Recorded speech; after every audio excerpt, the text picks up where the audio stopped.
Bismillahirrahmanirrahim. Assalamualaikum warahmatullahi wabarakatuh. Kembali lagi bersama saya ya.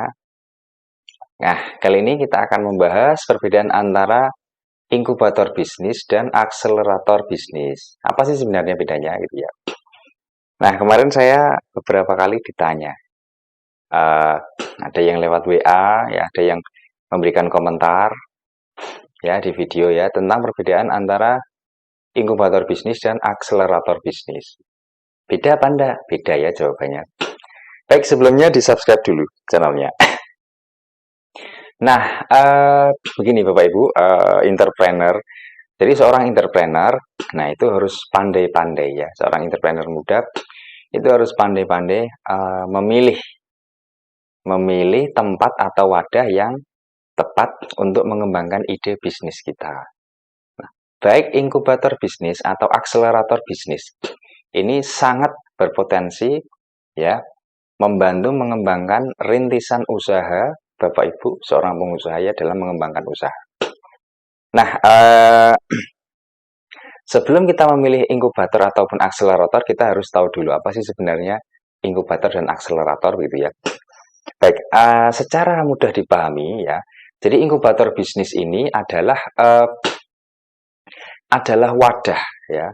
Jadi wadah bagi seorang pebisnis muda, namanya tenan ya, seorang entrepreneur muda, baik perorangan maupun dalam sebuah kelompok ya, yang mereka memiliki gagasan baru. Jadi artinya ini seorang tenan yang baru memiliki.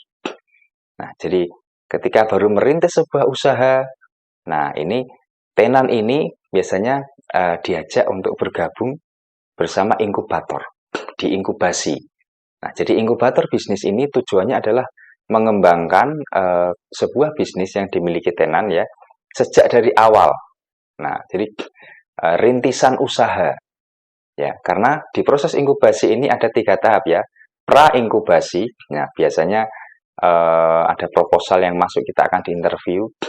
Terus proses inkubasinya sendiri sampai pasca inkubasi. Nah, jadi inkubator bisnis ini adalah sebuah wadah ya, tempat yang memfasilitasi seorang tenan ya, yang memiliki perusahaan rintisan namanya startup ketika mereka atau Bapak Ibu sebagai entrepreneur ini mengembangkan sebuah usaha. Jadi di tahap awal Bapak Ibu jika baru merintis, nah saya sarankan masuk ke inkubator bisnis ya. Oke, terus yang kedua akselerator bisnis. Nah, akselerator bisnis ini hampir mirip fungsinya dengan inkubator bisnis ya. Memberikan support atau pendanaan atau fasilitas kepada pengusaha ya, kepada ya calon wirausahaan atau kepada jenis usaha yang memang dia sebenarnya sudah ada ya, sudah berkembang. Nah, jadi tetapi tinggal melanjutkan supaya usahanya lebih maksimal. Nah, ini namanya accelerate ya, mempercepat proses kesuksesan. Nah, sedikit berbeda ya. Jadi kalau inkubator tadi adalah merintis ya, apa namanya membuat menggagas ide bisnis atau yang sudah baru memiliki ide bisnis di proses inkubasi sampai produk itu atau sampai bisnis itu nah benar-benar jadi dan siap untuk dipasarkan. Nah, sementara akselerator bisnis ini adalah usaha yang dia sebenarnya sudah jadi ya, sudah ada, nah tetapi dia ingin mempercepat pengembangan supaya lebih maksimal. Jadi kalau saya ibaratkan, kalau inkubator bisnis ini adalah ibarat orang tua yang sedang mendidik anak kecilnya, nah untuk mempersiapkan dirinya menuju di masa depannya. Nah itu inkubator. Tapi kalau akselerator ini, jadi adalah orang tua yang dia sudah memiliki anak remaja, jadi anaknya sudah besar. Nah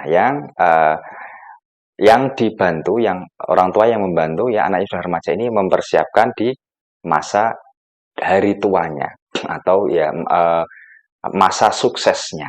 Nah, begitu ya. Jadi tapi dua-duanya berpeluang untuk nah bermanfaat sekali untuk Bapak Ibu ketika ingin mengembangkan sebuah unit usaha. Nah, tinggal usaha Bapak Ibu ini di tahap mana. Jika memang usahanya apa namanya baru merintis, nah saya sarankan masuk ke inkubator ya.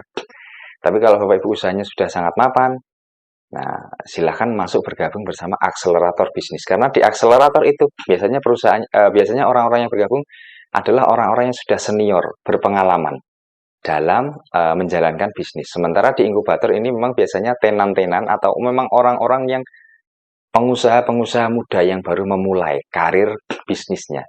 Sehingga di sana akan diajari ya tata cara berbisnis, bagaimana mengelola, mengembangkan sampai produknya ini akan nanti dipasarkan. Nah, ketika sudah maka Bapak Ibu bisa melanjutkan ke akselerator bisnis. Jadi nanti biar tidak salah langkah gitu ya.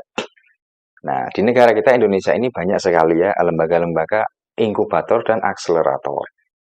Kalau biasanya inkubator ini biasanya dimiliki oleh lembaga mandiri dan juga universitas ya. Nah, silakan dicari di internet banyak sekali lembaga inkubator bisnis dan juga akselerator bisnis ya yang bertugas mempercepat kesuksesan usaha Bapak Ibu. Nah, pertanyaannya tadi, terus kalau gitu pilih mana? Inkubator apa akselerator?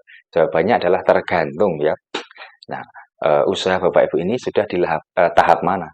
Jika di tahap awal masih rintisan, masih startup, saya sarankan masuk ke inkubator.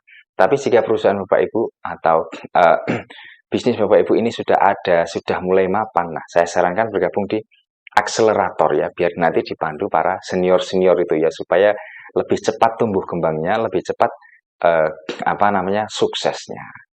Nah, itulah perbedaan antara inkubator dan akselerator bisnis. Sekian dari saya, mudah-mudahan bermanfaat. Assalamualaikum warahmatullahi wabarakatuh.